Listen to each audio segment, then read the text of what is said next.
ಈಗ ಆರ್ಥರೈಟಿಸ್ ಅಥವಾ ಸಂಧಿವಾತ ಅಥವಾ ಉರಿಯೂತದಿಂದ ಆಗೋ ಸಂಧಿವಾತ, ಇನ್ಫ್ಲಮೇಟ್ರಿ ಆರ್ಥರೈಟಿಸ್ ಇವೆಲ್ಲನೂ ಹೇಳಿದಾಗ ನಮ್ಮ ತಲೆಗೆ ಏನು ಬರುತ್ತೆ?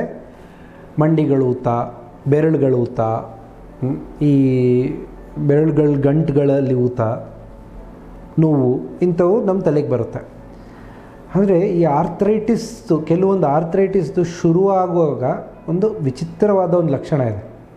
ಅದಕ್ಕೆ ಡ್ಯಾಕ್ಟಿಲೈಟಿಸ್ ಅಂತೀವಿ. ಡ್ಯಾಕ್ಟಿಲೈಟಿಸ್ ಅಂದರೆ ಏನು? ಒಂದೇ ಒಂದು ಬೆರಳು ಊದ್ಕೊಂಡಿರುತ್ತೆ, ನೋವಿರುತ್ತೆ. ಒಂದೇ ಬೆರಳು, ಅದು ಗಂಟುಗಳಲ್ಲೂ ಅಲ್ಲ, ಇಡೀ ಬೆರಳು ಊತ ಬಂದ್ಬಿಟ್ಟಿರುತ್ತೆ.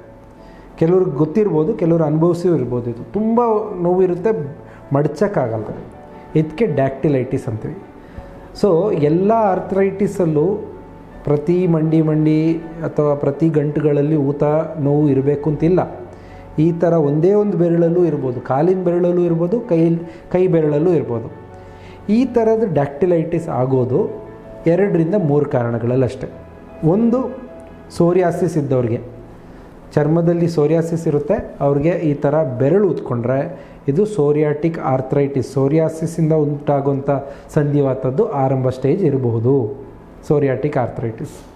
ಇನ್ನೊಂದು ರಿಯಾಕ್ಟಿವ್ ಆರ್ಥರೈಟಿಸ್ ಅಂತೀವಿ. ಯಾರಿಗೋ ಏನೋ ತಿಂದಿರ್ತಾರೆ, ಬೇದಿಯಾಗಿರುತ್ತೆ ಅಥವಾ ಯೂರಿನ್ ಇನ್ಫೆಕ್ಷನ್ ಆಗಿರುತ್ತೆ, ಜ್ವರ ಬಂದಿರುತ್ತೆ, ಹೋಗಿರುತ್ತೆ, ಇದಾದಮೇಲೆ ಯಾವುದೋ ಬೆರಳುಗಳು ಊದ್ಕೊಳ್ಳೋಕೆ ಶುರು ಆಗುತ್ತೆ, 1-2 ಬೆರಳುಗಳಷ್ಟೇ. ಇದು ರಿಯಾಕ್ಟಿವ್ ಆರ್ಥರೈಟಿಸಲ್ಲಾಗುವಂಥ ಡ್ಯಾಕ್ಟಿಲೈಟಿಸ್. ತುಂಬ ರೇರ್ ಕಾಸಸ್ಸು ಇದ್ದಾವೆ, ಸಾರ್ಕೊಯ್ಡೋಸಿಸ್ಸು, TB ಇದರಲ್ಲೂ ಆಗುತ್ತೆ.